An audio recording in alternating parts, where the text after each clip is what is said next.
যেমনটা তোমরা থাম্বনেলে অলরেডি দেখেছো যে আজকে আমরা ফিলোসফিক্যাল ফাউন্ডেশন অফ এডুকেশন থেকে অর্থাৎ WBSSCর যে ফার্স্ট ইউনিট রয়েছে সেখান থেকে আমরা মোস্ট ইম্পর্টেন্ট 20টা MCQ ডিসকাশন করব, অ্যানালাইসিস করব, এবং সবথেকে বড় ব্যাপার যেটা আমরা এক্সপ্লেনেশনসগুলো দেখব, কেন ওই উত্তরটা ঠিক হলো, কেন বাকিগুলো ঠিক হলো না।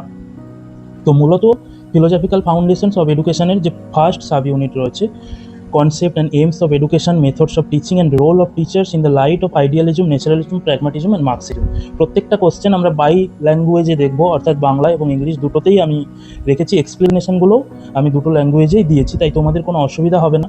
এবং আমি কোশ্চেনটা যখন বাংলাতে এবং ইংরেজিতে রিপিট করব তখন তোমরা চেষ্টা করবে কমেন্ট বক্সে উত্তরটা দিয়ে দেওয়ার। তারপর আমরা উত্তরটা দেখব এবং তার এক্সপ্লেনেশন দেখব, এবং তোমরা অবশ্যই এক্সপ্লেনেশনগুলো পড়ে নিও, যাদের ভুল হচ্ছে বা যাদের ঠিক হচ্ছে তারাও, তাহলে তোমাদের একটা নলেজও তৈরি হয়ে যাবে বিষয়গুলো সম্পর্কে। তো চলো শুরু করা যাক।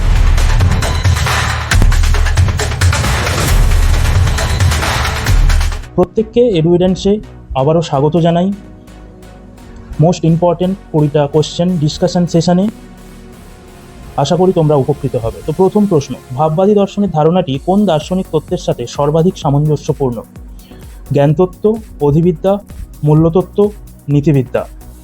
What philosophical theory is the core concept of idealism most compatible with epistemology, metaphysics, axiology, ethics? কোনটা হবে? তাড়াতাড়ি কমেন্ট করে জানাও, আমরা এর উত্তরটা দেখে নিই। উত্তরটা হবে অধিবিদ্যা বা মেটাফিজিক্স। তার কারণ কি? কারণ বলা হচ্ছে ভাববাদ মূলত অধিবিদ্যার একটি শাখা, যেখানে চূড়ান্ত সত্য বা আলটিমেট রিয়ালিটি হিসেবে আধ্যাত্মিক বা ভাবগত জগৎকে ধরা হয়। এটি জ্ঞানতত্ত্বের এপিস্টেমোলজি চেয়েও গভীর, কারণ এটি জ্ঞানের প্রকৃতি নিয়ে আলোচনার আগে অস্তিত্বের প্রকৃতি নিয়ে আলোচনা করে। অর্থাৎ ভাববাদী দর্শন বা আইডিয়ালিজম মূলত অধিবিদ্যার সঙ্গে সংযুক্ত, তার একটি শাখা। নিশ্চয়ই মনে থাকবে, এটা খুব ইম্পর্টেন্ট কোশ্চেন। আর আমি চেষ্টা করেছি কিছু নতুন প্রশ্ন দেওয়ার, যে প্রশ্নগুলো করলে তোমাদের একটা সামগ্রিক ধারণা তৈরি হবে। রুশোর প্রকৃতিবাদে নেগেটিভ এডুকেশনের ধারণাটি কী নির্দেশ করে? শিশুকে কোনো ধরনের শিক্ষা না দেওয়া, শিশুকে নৈতিক ও ধর্মীয় মূল্যবোধ শিক্ষা থেকে বিরত রাখা, শিশুর প্রাকৃতিক বিকাশে কোনো ধরনের হস্তক্ষেপ না করা, এমন শিক্ষাদান পদ্ধতি যা শিশুর ভুলগুলোকে শাস্তি দেয়। In Rousseau's Naturalism, what does the concept of negative education imply?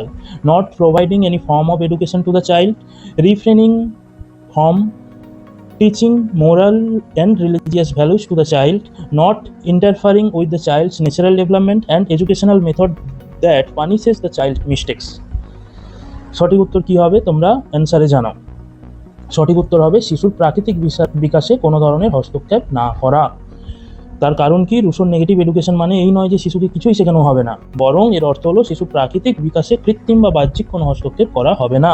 এটি নৈতিক বা ধর্মীয় মূল্যবোধের চেয়েও বেশি কিছু, কারণ এর মূল উদ্দেশ্য হলো প্রকৃতিকে তার নিজস্ব নিয়মে কাজ করতে দেওয়া, যেটা প্রকৃতি দর্শনের মূল ধারণা। 3 নম্বর প্রশ্ন, প্রয়োগবাদে বা প্র্যাগম্যাটিজমে সক্রিয়তা এর ধারণাটি ভাববাদ ও প্রকৃতিবাদের থেকে কিভাবে ভিন্ন? বলা হচ্ছে প্রয়োগবাদে যে সক্রিয়তার কথা বলা হয়েছে সেটি ভাববাদ এবং প্রকৃতিবাদে যে সক্রিয়তার কথা বলা হয়েছে তার থেকে কিভাবে আলাদা। বলা হচ্ছে ভাববাদে সক্রিয়তা জ্ঞান লাভের জন্য, কিন্তু প্রয়োগবাদের সক্রিয়তা সমস্যা সমাধানের জন্য। প্রকৃতিবাদের সক্রিয়তা স্বতঃস্ফূর্ত, কিন্তু প্রয়োগবাদের সক্রিয়তা উদ্দেশ্যমূলক। ভাববাদের সক্রিয়তা শুধুমাত্র আধ্যাত্মিক বিকাশের জন্য, অন্যদিকে প্রয়োগবাদের সক্রিয়তা সামাজিক বিকাশের জন্য। প্রয়োগবাদের সক্রিয়তা জ্ঞান ও অভিজ্ঞতা লাভের জন্য, যা ভাববাদ ও প্রকৃতিবাদে অনুপস্থিত। কোনটা correct? How does the concept of activity in pragmatism differ from that in idealism and naturalism? Activity in idealism is for gaining knowledge, while in pragmatism it's for problem solving. B. Activity in naturalism is spontaneous, while in pragmatism it is purposeful. C. Activity in idealism is only for spiritual development, while in pragmatism it is for social development. In pragmatism, activity is for gaining knowledge and experience, which is absent in both idealism and naturalism. কোনটা ঠিক আমরা দেখে নিই। সঠিক উত্তর, প্রকৃতিবাদের সক্রিয়তা স্বতঃস্ফূর্ত, কিন্তু প্রয়োগবাদের সক্রিয়তা উদ্দেশ্যমূলক। তার কারণ প্রকৃতিবাদে শিশুর স্বতঃস্ফূর্ত সক্রিয়তাকে গুরুত্ব দেওয়া হয়, যেখানে কোনো পূর্ব নির্ধারিত উদ্দেশ্য থাকে না, কিন্তু প্রয়োগবাদের সক্রিয়তা একটি নির্দিষ্ট উদ্দেশ্য বা সমস্যা সমাধানের জন্য পরিচালিত হয়, যা অভিজ্ঞতার মাধ্যমে জ্ঞান অর্জনের পথ সুগম করে। আমরা প্রত্যেকেই জানি প্রয়োগবাদ সক্রিয়তার কথা বলে, ভবিষ্যতের উদ্দেশ্যের কথা বলে, সেই অনুযায়ী কিন্তু শিশুকে সক্রিয় থাকতে হয়। প্রকৃতিবাদে ওরকম কোনো ব্যাপার নেই, তুমি প্রাকৃতিকভাবে স্বতঃস্ফূর্ত সক্রিয়তার মাধ্যমে শিখতে পারো, এগিয়ে যেতে পারো। ভাববাদী দর্শনে আত্মোপলব্ধিকে শিক্ষার চূড়ান্ত লক্ষ্য বলা হয়। এর অর্থ কি? অর্থাৎ এই আত্মোপলব্ধির অর্থ কি? নিজের দৈহিক ও মানসিক সক্ষমতা সম্পর্কে সচেতন হওয়া, সমাজে নিজের অবস্থান এবং ভূমিকা সম্পর্কে জ্ঞান লাভ করা, নিজের মধ্যে সুপ্ত পরমাত্মার স্বরূপ উপলব্ধি করা এবং আধ্যাত্মিক পূর্ণতা লাভ করা, ব্যবহারিক জীবনে সফল হওয়ার জন্য নিজের দক্ষতা ও দুর্বলতা বোঝা। কোনটা হবে? নিজের দৈহিক ও মানসিক সক্ষমতা সম্পর্কে সচেতন হওয়া, নাকি সমাজে নিজের অবস্থান এবং ভূমিকা সম্পর্কে জ্ঞান লাভ করা, নাকি নিজের মধ্যে সুপ্ত পরমাত্মার স্বরূপ উপলব্ধি করা এবং আধ্যাত্মিক পূর্ণতা লাভ করা, নাকি ব্যবহারিক জীবনে সফল হওয়ার জন্য নিজের দক্ষতা ও দুর্বলতা বোঝা? দেখে নিই আমরা। উত্তর, নিজের মধ্যে সুপ্ত পরমাত্মার স্বরূপ উপলব্ধি করা এবং আধ্যাত্মিক পূর্ণতা লাভ করা। এটাই হচ্ছে আত্ম উপলব্ধি ভাববাদের মতে। অর্থাৎ প্রত্যেককে তার নিজের মধ্যে সুপ্ত যে সম্ভাবনা আছে, যে পরমাত্মার স্বরূপ আছে, তার নিজের মধ্যে যে ঈশ্বর আছে, সেটাকে উপলব্ধি করতে হবে এবং আধ্যাত্মিক পূর্ণতা লাভ করতে হবে। প্রকৃতিবাদীদের মতে শিক্ষক আসলে কে? জ্ঞান ও দক্ষতার প্রধান উৎস, শিক্ষার্থীদের জন্য একটি বন্ধুত্বপূর্ণ পরিবেশ সৃষ্টিকারী, একজন পথপ্রদর্শক যিনি শিশুর স্বতঃস্ফূর্ত বিকাশে সহায়তা করেন, একজন স্টেজ সেটার বা যিনি শিক্ষণের পরিবেশ তৈরি করেন কিন্তু প্রত্যক্ষভাবে হস্তক্ষেপ করেন না। বলা হচ্ছে, according to naturalist, who is the teacher truly? The primary source of knowledge and skill, one who creates a friendly environment for the students, a guide who assists in the child's spontaneous development, a stage setter who creates the learning environment but does not directly intervene. Which one is correct? খুব important প্রশ্ন। তোমরা যদি এইগুলো করতে পারো তাহলে কিন্তু তোমরা বুঝবে তোমরা দর্শনে পরিপক্ক হয়ে উঠেছো। তোমরা এর থেকে সহজ প্রশ্নগুলো তো করতেই পারবে। বেশিরভাগ বইতে ওই ধরনের প্রশ্নই পাবে, কিন্তু আমি একটু অন্যরকমভাবে কোশ্চেন দেওয়ার চেষ্টা করেছি যাতে তোমাদের ঝালাইটা আরও ভালো হয়ে যায়। উত্তর হলো একজন স্টেজ সেটার, যিনি শিক্ষণের পরিবেশ তৈরি করেন কিন্তু প্রত্যক্ষভাবে হস্তক্ষেপ করেন না। যদিও শিক্ষককে পথপ্রদর্শক বলা হয়, প্রকৃতিবাদের গভীরে শিক্ষক হলেন একজন স্টেজ সেটার বা মঞ্চ স্থাপনকারী। তার প্রধান কাজ হলো এমন একটি প্রাকৃতিক পরিবেশ তৈরি করা যেখানে শিশু নিজের মতো করে শিখতে পারবে এবং তিনি নিজে সরাসরি কোনো জ্ঞান বা তথ্য সরবরাহ করেন না। পরের প্রশ্ন, জন ডিউইর প্রয়োগবাদে শিক্ষার কোনো পূর্ব নির্ধারিত লক্ষ্য না থাকার মূল কারণ কি? শিক্ষার প্রক্রিয়াটি নিজেই একটি শেষ লক্ষ্য। লক্ষ্যগুলো সামাজিক পরিবর্তনের সাথে পরিবর্তিত হয়। প্রতিটি শিক্ষার্থীর লক্ষ্য আলাদা। কোনো নির্দিষ্ট লক্ষ্য ধারণার অস্তিত্ব নেই। Which is the core reason of pragmatism as per John Dewey not having a predefined goal for education? The process of education is an end in itself. The goals change with social change. Each student has a different goal. The very idea of a fixed goal does not exist. কোনটা ঠিক? শিক্ষার প্রক্রিয়াটি নিজেই একটি শেষ লক্ষ্য। তোমরা যদি জন ডিউই পড়ো তাহলে বুঝতে পারবে। জন ডিউইর একটা বিখ্যাত উক্তি হলো, education is its own end. শিক্ষার প্রক্রিয়াটি নিজেই একটি শেষ লক্ষ্য, তো সেই জন্য এটাই ঠিক। নেক্সট প্রশ্ন, ভাববাদী পাঠ্যক্রমে মানববিদ্যা বিষয়কে অধিক গুরুত্ব দেওয়ার কারণ কি? মানববিদ্যা বা হিউম্যানিটিস, একে অধিক গুরুত্ব দেওয়ার কারণ কি? কারণ এটি শিক্ষার্থীদের ইতিহাস ও সংস্কৃতি সম্পর্কে জ্ঞান দেয়, কারণ এটি শিক্ষার্থীদের বৌদ্ধিক ও যুক্তিবাদী চিন্তাভাবনা বিকাশে সাহায্য করে, কারণ এটি মানবিক, আধ্যাত্মিক ও নৈতিক মূল্যবোধ বিকাশে সহায়তা করে, কারণ এটি শিক্ষার্থীদের সামাজিক ও রাজনৈতিক সচেতনতা বৃদ্ধি করে। What is the reason for giving more importance two humanities in the idealistic curriculum? Because it gives student knowledge about history and culture, because it helps in the development of intellectual and rational thinking, because it aids in the development of human spiritual and moral values, because it increases the social and political awareness of the student. সঠিক উত্তর comment বক্সে জানাও। দেখো, তোমরা comment বক্সে সঠিক উত্তরগুলো যদি জানাও, কোশ্চেন নাম্বার দেবে এবং অপশান নাম্বার দেবে, তাহলে আমি বুঝবো যে তোমরা কে কতটা সক্রিয়তার সাথে কতটা গুরুত্ব সহকারে ভিডিওটা দেখছো, যেটা আমাকে তোমাদের এই সক্রিয়তা, তোমাদের গুরুত্ব দেওয়া, তোমাদের অ্যাক্টিভনেস আমাকে পরের ভিডিও করার জন্য ইন্সপায়ার করবে, মোটিভেট করবে। তোমরা যদি না কেউ কমেন্ট করো তাহলে আমি ভাববো যে আমার ভিডিও তোমাদের প্রয়োজনে লাগছে না, তখন পরের ভিডিও করার আগে আমাকে অনেকবার ভাবতে হবে এবং আমি সেই রকম মোটিভেশন পাবো না। কিন্তু তোমাদের যদি প্রয়োজনে লাগে তাহলে আমার ভালো লাগবে, আমি পরের ভিডিও আবার করব। আমি ভাববো যে ছাত্রছাত্রীদের প্রয়োজনে লাগছে, সকলের প্রয়োজনে লাগছে, সেই প্রয়োজন মেটানোর জন্য আমি নেক্সট ভিডিও আনতে বাধ্য হব। কারণ উত্তর কি? কারণ এটি মানবিক, আধ্যাত্মিক ও নৈতিক মূল্যবোধের বিকাশে সহায়তা করে। ভাববাদী বিশ্বাস করেন যে শিক্ষা আত্মোপলব্ধির একটি পথ, তাই এমন বিষয়গুলিকে গুরুত্ব দেওয়া হয় যা শিক্ষার্থীর মানবিক ও আধ্যাত্মিক দিকগুলিকে বিকশিত করতে পারে। মানববিদ্যা বা হিউম্যানিটিস এই লক্ষ্য পূরণে সবচেয়ে বেশি কার্যকরী। পরবর্তী প্রশ্ন, প্রকৃতিবাদে ইন্ডিভিজুয়ালিটি বা ব্যক্তিসত্তার বিকাশের ধারণাটি কোনটির উপর নির্ভরশীল? সমাজের প্রত্যাশা পূরণের মাধ্যমে, শিক্ষকের নির্দেশনা মেনে চলার মাধ্যমে, শিশুর নিজস্ব ইচ্ছা, চাহিদা ও ক্ষমতার উপর, পূর্ব নির্ধারিত পাঠ্যক্রম অনুসরণ করে। In naturalism, on what does the idea of developing individuality depend? By fulfilling societal expectation, by following the teacher instruction, on the child's own desire, needs and abilities, by following a predefined curriculum. দেখে নিই আমরা সঠিক উত্তর কী। স্বাভাবিকভাবেই তোমরা হয়তো অনেকেই পেরেছো এটা, শিশুর নিজস্ব ইচ্ছা, চাহিদা, ক্ষমতার উপর। কারণ প্রকৃতিবাদে ব্যক্তি সত্তার বিকাশ বলতে বোঝানো হয় শিশুর ভেতরের শক্তিগুলোকে বিকশিত হতে দেওয়া। এটি বাইরের কোনো চাপ বা পূর্ব নির্ধারিত নিয়ম দ্বারা নিয়ন্ত্রিত নয়, বরং শিশুর অন্তর্নিহিত প্রকৃতির ওপর নির্ভরশীল। পরবর্তী প্রশ্ন, প্রয়োগবাদী পাঠ্যক্রমে প্রবলেম সলভিং মেথড কেন এত গুরুত্বপূর্ণ? কারণ এটি শিক্ষার্থীদের মধ্যে দ্রুত জ্ঞান অর্জনের আগ্রহ সৃষ্টি করে। তোমরা কিন্তু কোশ্চেন থেকেও জানতে পারছো যে প্রয়োগবাদী পাঠ্যক্রমে প্রবলেম সলভিং মেথড ব্যবহার করা হয়। তো তোমাদের যদি প্রশ্ন দেয় প্রয়োগবাদী পাঠ্যক্রমে কোন মেথড ব্যবহার করা হয়, তখন কিন্তু অ্যান্সার হবে প্রবলেম সলভিং মেথড। তো ওটাও একটা কোশ্চেন হতে পারতো। যাই হোক, তো অপশান সি, কারণ এটি শিক্ষার্থীদের মধ্যে মুখস্থ করার প্রবণতা কমায়। অপশান ডি, কারণ এটি শিক্ষকদের জন্য শিক্ষাদানকে সহজ করে তোলে। Why is the problem solving method so important in the pragmatist curriculum? Because it creates interest among students to acquire knowledge quickly, because it prepares students to face real life problems, because it reduces the tendency for students to memorize, because it makes teaching easier for the teachers. দেখে নিই সঠিক উত্তর কি। সঠিক উত্তর, কারণ এটি শিক্ষার্থীদের বাস্তব জীবনের সমস্যার মোকাবিলা করার জন্য প্রস্তুত করে। কারণ প্রয়োগবাদের মূল মন্ত্র হলো, তোমরা জানো, লার্নিং বাই ডুইং, এবং এর প্রধান লক্ষ্য হলো ব্যবহারিক উপযোগিতা। তাই প্রবলেম সলভিং মেথড শিক্ষার্থীদেরকে এমনভাবে শিক্ষা দেয় যাতে তারা বাস্তব জীবনের চ্যালেঞ্জগুলোকে কার্যকরভাবে মোকাবিলা করতে পারে। এক্সপ্লেনেশনটা আমরা জানলাম, আমরা দেখে নেব পরবর্তী প্রশ্ন কি। পরবর্তী প্রশ্ন, ভাববাদ, প্রকৃতিবাদ এবং প্রয়োগবাদ এই তিন দর্শনের মধ্যে কোনটিতে নৈতিক শিক্ষা সবচেয়ে বেশি গুরুত্ব পায় কিন্তু তার ভিত্তি ভিন্ন? ভাববাদ, কারণ নৈতিকতা হলো শাশ্বত আধ্যাত্মিক মূল্যবোধের অংশ। প্রকৃতিবাদ, কারণ নৈতিকতা হলো প্রকৃতির নিয়মের সাথে মানিয়ে নেওয়া। প্রয়োগবাদ, কারণ নৈতিকতা হলো সামাজিক সমস্যা সমাধানের একটি ফল। অপশান ডি, তিনটিতেই নৈতিক শিক্ষার গুরুত্ব সমান কিন্তু তার উৎস ভিন্ন। বলা হচ্ছে প্রশ্নে ভাববাদ, প্রকৃতিবাদ এবং প্রয়োগবাদ এই তিন দর্শনের মধ্যে কোনটিতে নৈতিক শিক্ষা সবথেকে বেশি গুরুত্ব পায় কিন্তু তার ভিত্তি ভিন্ন। দেখা যাক সঠিক উত্তর কি। সঠিক উত্তর ভাববাদ, কারণ নৈতিকতা হলো শাশ্বত আধ্যাত্মিক মূল্যবোধের উৎস। তো ভাববাদেই নৈতিক শিক্ষা সবথেকে বেশি গুরুত্বপূর্ণ। কারণ তোমরা জানো, ভাববাদের নৈতিকতা হলো সত্যম শিবম সুন্দরম নামক শাশ্বত আধ্যাত্মিক মূল্যবোধের একটি অপরিহার্য অংশ, যা অপরিবর্তনীয় ও পরম সত্য। অন্যান্য দর্শনে নৈতিকতার ভিত্তি পরিবর্তনশীল বা ব্যবহারিক হলেও ভাববাদে এর ভিত্তি সবচেয়ে দৃঢ় ও শাশ্বত। যেরকম প্রকৃতিবাদে পরিবর্তনশীল, প্রয়োগবাদে ব্যবহারিক। তো এইগুলো জানলে কিন্তু তোমরা এখান থেকে যদি অন্য প্রশ্ন দেয় সেটাও কিন্তু করতে পারবে। পরবর্তী প্রশ্ন, ভাববাদ, প্রকৃতিবাদ ও প্রয়োগবাদ এই তিনটি দর্শনের মধ্যে শিশুর শিক্ষার ক্ষেত্রে কোনটিতে স্বাধীনতার ধারণাটি সবথেকে ভিন্নভাবে ব্যাখ্যা করা হয়? ভাববাদে স্বাধীনতার অর্থ হলো আত্মোপলব্ধির পথে এগিয়ে যাওয়া। প্রকৃতিবাদে স্বাধীনতার অর্থ হলো প্রাকৃতিক পরিবেশের মধ্যে অবাধে বিকাশ লাভ করা। প্রয়োগবাদে স্বাধীনতার অর্থ হলো সামাজিক সমস্যা সমাধানে নিজের সিদ্ধান্ত নেওয়া।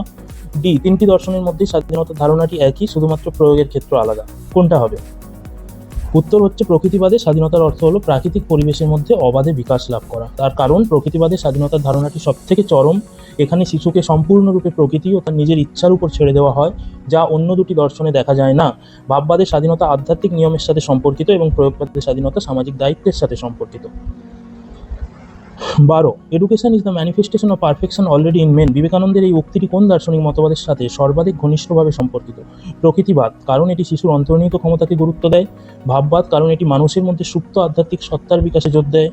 প্রয়োগবাদ, কারণ এটি মানুষের মধ্যে সমস্যা সমাধানের ক্ষমতাকে বিকশিত করতে চায়। ডি, কোনোটিই নয়। এটা খুব সহজ, তোমরা জানো, এর উত্তর হবে ভাববাদ, কারণ এটি মানুষের মধ্যে সুপ্ত আধ্যাত্মিক সত্তার বিকাশে জোর দেয়। পরবর্তী প্রশ্ন, ভাববাদ ও প্রকৃতিবাদের মধ্যে পাঠ্যক্রমের প্রধান পার্থক্য কী? ভাববাদ মানবিক শাস্ত্র, প্রকৃতিবাদে বিজ্ঞান। ভাববাদে তাত্ত্বিক বিষয়, প্রকৃতিবাদে ব্যবহারিক বিষয়। ভাববাদে আধ্যাত্মিক বিষয়, প্রকৃতিবাদে প্রাকৃতিক বিষয়। উপরের সবগুলোই, কোনটা হবে answer? What is the main difference in the curriculum between idealism and naturalism? Humanities in idealism, science in naturalism, theoretical subject in idealism, practical subject in naturalism, spiritual subject in idealism, natural subjects in naturalism, and all of the above. Which one is correct? Correct হলো উপরের সবগুলোই, অর্থাৎ ভাববাদে মানবিক শাস্ত্র, প্রকৃতিবাদে বিজ্ঞান, ভাববাদে তাত্ত্বিক বিষয়, প্রকৃতিবাদে ব্যবহারিক বিষয়, ভাববাদে আধ্যাত্মিক বিষয়, প্রকৃতিবাদে প্রাকৃতিক বিষয়। তিনটেই ঠিক। ভাববাদে মানববিদ্যা, তাত্ত্বিক এবং আধ্যাত্মিক বিষয়কে গুরুত্ব দেওয়া হয়, অন্যদিকে প্রকৃতিবাদে বিজ্ঞান, ব্যবহারিক এবং প্রাকৃতিক বিষয়কে গুরুত্ব দেওয়া হয়। সুতরাং সবগুলো বিকল্পই সঠিক। তোমরা কিন্তু এক্সপ্লেনেশনগুলো ভালো করে পড়বে। এক্সপ্লেনেশন থেকে তোমরা অন্য কোশ্চেন এলেও সেটাও করার ক্ষমতা রাখবে যদি পড়ো ভালো করে। 14 নম্বর, প্রয়োগবাদের একটি প্রধান সমালোচনা হলো এটি নো ফিক্সড ভ্যালুস বা কোনো স্থির মূল্যবোধে বিশ্বাস করে না। এর ফলস্বরূপ কী হতে পারে? সামাজিক শৃঙ্খলার অভাব, শিক্ষার্থীদের মধ্যে নৈতিক দ্বিধার সৃষ্টি, শিক্ষার উদ্দেশ্য পরিবর্তিত হওয়া, শিক্ষার্থীদের মধ্যে সৃজনশীলতার অভাব। এখান থেকে আরও একটা কোশ্চেন জানা যাচ্ছে, দেখো প্রয়োগবাদের একটি প্রধান সমালোচনা হলো ড্যাশ, এরকম যদি প্রশ্ন আসে সেখানে কিন্তু নো ফিক্সড ভ্যালুস বা কোনো স্থির মূল্যবোধ যে বিশ্বাস করে না প্রয়োগবাদ, এটাও জানতে পারছো। তো তোমরা কোশ্চেন, অপশান এবং এক্সপ্লেনেশন তিনটে যদি ভালো করে পড়ো, তোমরা শুধুমাত্র এই প্রশ্নটি নয়, এখান থেকে বা এই রিলেটেড যা যা প্রশ্ন আসবে সেগুলোও করতে পারবে। তো কী কী অপশান রয়েছে? সামাজিক শৃঙ্খলার অভাব, শিক্ষার্থীদের মধ্যে নৈতিক দ্বিধার সৃষ্টি, শিক্ষার উদ্দেশ্য পরিবর্তিত হওয়া, শিক্ষার্থীদের মধ্যে সৃজনশীলতার অভাব। কোনটা হবে? A major criticism of pragmatism is that it believes in no fixed values. What could be a result of this? A lack of social discipline, the creation of moral dilemmas in student, the change of educational goals, a lack of creativity among student. কোনটা হবে? সঠিক উত্তর হচ্ছে শিক্ষার্থীদের মধ্যে নৈতিক দ্বিধার সৃষ্টি করবে, কারণ প্রয়োগবাদী মূল্যবোধটি পরিবর্তনশীল ও ব্যবহারিক উপযোগিতার উপর নির্ভরশীল বলে মনে করা হয়। এর ফলে শিক্ষার্থীদের মধ্যে কী সঠিক এবং কী ভুল তা নিয়ে একটি স্থির ধারণা তৈরি হয় না, যা নৈতিক দ্বিধার জন্ম দিতে পারে।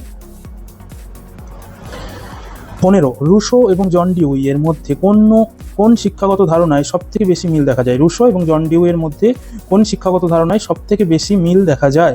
শিক্ষক কেন্দ্রিক শিক্ষা, প্রথাগত পাঠ্যক্রমের বিরোধিতা, প্রকৃতি বা অভিজ্ঞতার মাধ্যমে শিক্ষা, নৈতিক ও আধ্যাত্মিক শিক্ষার গুরুত্ব। In which educational concept is the most similarity found between Rousseau and John Dewey? Teacher-centric education, opposition to a traditional curriculum, learning through nature or experience, the importance of moral and spiritual education. সঠিক উত্তর প্রকৃতি বা অভিজ্ঞতার মাধ্যমে শিক্ষা। Russo প্রকৃতিকে এবং dewy অভিজ্ঞতাকে শিক্ষার প্রধান মাধ্যম হিসেবে দেখেছেন। উভয়ের মূল কথা পুঁথিগত জ্ঞান বা শিক্ষকের নির্দেশনার পরিবর্তে শিশু তার পরিবেশ বা সমাজ থেকে সরাসরি অভিজ্ঞতা লাভ করে শিখবে। পরের প্রশ্ন, ভাববাদী দর্শনের একটি দুর্বলতা হলো এটি ব্যক্তি বৈষম্যের নীতি স্বীকৃতি দেয় না। ভাববাদী দর্শনের একটি দুর্বলতা হলো এটি ব্যক্তি বৈষম্যের নীতিকে স্বীকৃতি দেয় না। এর কারণ কি? কারণ এটি সকল শিক্ষার্থীর জন্য একই ধরনের শিক্ষা ব্যবস্থা সমর্থন করে, কারণ এটি শিক্ষার্থীদের মধ্যে আধ্যাত্মিক ঐক্যে বিশ্বাসী, কারণ এটি শিক্ষার লক্ষ্যকে নির্দিষ্ট করে না, কারণ এটি শিক্ষককে একমাত্র জ্ঞানের উৎস হিসেবে মনে করে। A weakness of idealistic philosophy is that it does not recognize the principle of individual difference. What is the reason for this? Because it supports the same education system for all students, because it believes in spiritual unity among students, because it does not specify the goal of education, because it considers the teachers as the sole source of knowledge. কি হবে সঠিক উত্তর? সঠিক উত্তর হবে কারণ এটি শিক্ষার্থীদের মধ্যে আধ্যাত্মিক ঐক্যে বিশ্বাসী। ব্যাখ্যাতে কি বলা হচ্ছে? ভাববাদে সকল মানুষের মধ্যে সুপ্ত পরমাত্মার অস্তিত্বে বিশ্বাস করা হয়, যা তাদের মধ্যে একটি আধ্যাত্মিক ঐক্য স্থাপন করে। এই ধারণার কারণে ভাববাদীরা ব্যক্তি বৈষম্যকে বিশেষ গুরুত্ব দেননি। পরের প্রশ্ন, প্রয়োগবাদের শিক্ষা পদ্ধতি আধুনিক শিক্ষা ব্যবস্থাকে কিভাবে সবথেকে বেশি প্রভাবিত করেছে? শ্রেণীকক্ষে শিক্ষকের গুরুত্ব বৃদ্ধি করে, মুখস্থ করার পরিবর্তে আলোচনার উপর জোর দিয়ে, project method, problem solving method ইত্যাদি পদ্ধতির বিকাশের মাধ্যমে, শিক্ষার্থীকে স্বতঃস্ফূর্তভাবে শিখতে উৎসাহিত করে। How has the educational method of pragmatism most influenced the modern educational system? By increasing the importance of the teacher in the classroom, by emphasizing discussion instead of memorization, through the development of methods like project method, problem solving method, etc., or by encouraging students to learn spontaneously. সঠিক উত্তর project method, problem solving method ইত্যাদি পদ্ধতির বিকাশের মাধ্যমে। কারণ প্রয়োগবাদের মূল মন্ত্র learning by doing, আমরা আগেও জেনেছি। লার্নিং বাই ডুইং থেকে আধুনিক শিক্ষা পদ্ধতির গুরুত্বপূর্ণ অংশ যেমন project method, problem solving method, cooperative learning ইত্যাদি পদ্ধতির উদ্ভব হয়েছে। সেই জন্য option C is the correct answer. 18 number প্রশ্ন, প্রকৃতিবাদে ন্যাচারাল কনসিকোয়েন্সেস বা প্রাকৃতিক পরিণতির ধারণাটি কীভাবে শৃঙ্খলা গঠনে সাহায্য করে? শিক্ষক যখন কোনো ভুল করলে শিশুকে শাস্তি দেন, যখন কোনো কাজ করার পর তার স্বাভাবিক ফলাফল থেকে শিশু শিক্ষা গ্রহণ করে, যখন কোনো কাজ করার জন্য পুরস্কার বা প্রশংসা করা হয়, যখন কোনো কাজ করার আগে শিশুকে নিয়মাবলী জানানো হয়। How does the concept of natural consequences in naturalism help in building discipline? When the teacher punishes the child for a mistake, when a child learns from the natural outcome of an action, when a child is rewarded or praised for an action, when the rules are told to the child before an action. কোনটা ঠিক হবে? সঠিক উত্তর যখন কোনো কাজ করার পর তার স্বাভাবিক ফলাফল থেকে শিশু শিক্ষা গ্রহণ করে।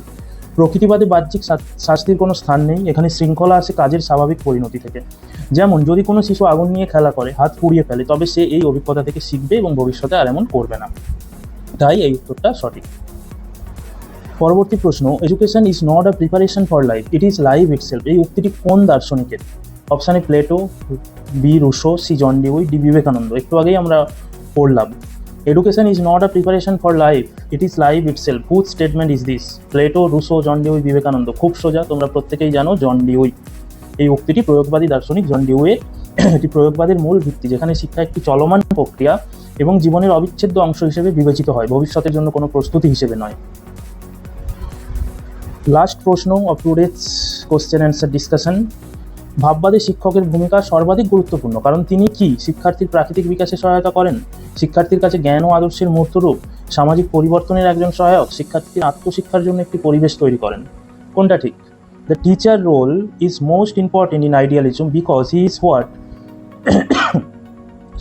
he assists in the child's natural development, he is the embodiment of knowledge and ideals for the student, he is facilitator of social change, he creates an environment for the student self-learning। দেখে নিই কোনটা ঠিক। সঠিক উত্তর শিক্ষার্থীর কাছে জ্ঞান ও আদর্শের মূর্তরূপ, কারণ ভাববাদী শিক্ষককে একজন আদর্শ ব্যক্তিত্ব এবং জ্ঞানের সর্বোচ্চ উৎস হিসেবে দেখা হয়। তিনি শিক্ষার্থীদের কাছে শাশ্বত আধ্যাত্মিক মূল্যবোধ, জ্ঞান ও নৈতিকতার একটি জীবন্ত উদাহরণ।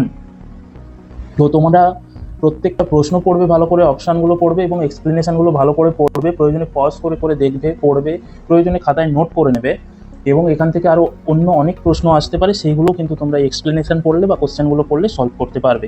এছাড়াও যে টপিকের উপর তোমাদের কোশ্চেন অ্যান্সার সেশন দরকার, এক্সপ্লেনেশন দরকার, সেটা কমেন্ট বক্সে লেখো, নিশ্চয়ই আমি সেই বিষয়ে তোমাদের কোশ্চেন অ্যান্সার সেশন নিয়ে আসবো এবং খুব গুরুত্বপূর্ণ কোশ্চেনগুলো নিয়ে আসবো, এমন কোশ্চেন নিয়ে আসবো যেখান থেকে তুমি আরও 3-4টা প্রশ্ন করতে পারবে, যেটা জানলে, যেটা বুঝলে। আজকে এই পর্যন্তই। Thank you so much. পুরো ভিডিওটা দেখার জন্য অনেক ধন্যবাদ। আর তোমাদের প্রয়োজনে লাগলে, তোমাদের উপকারে লাগলে আমি তোমাদের কাছে কৃতজ্ঞ থাকবো। ধন্যবাদ সকলকে।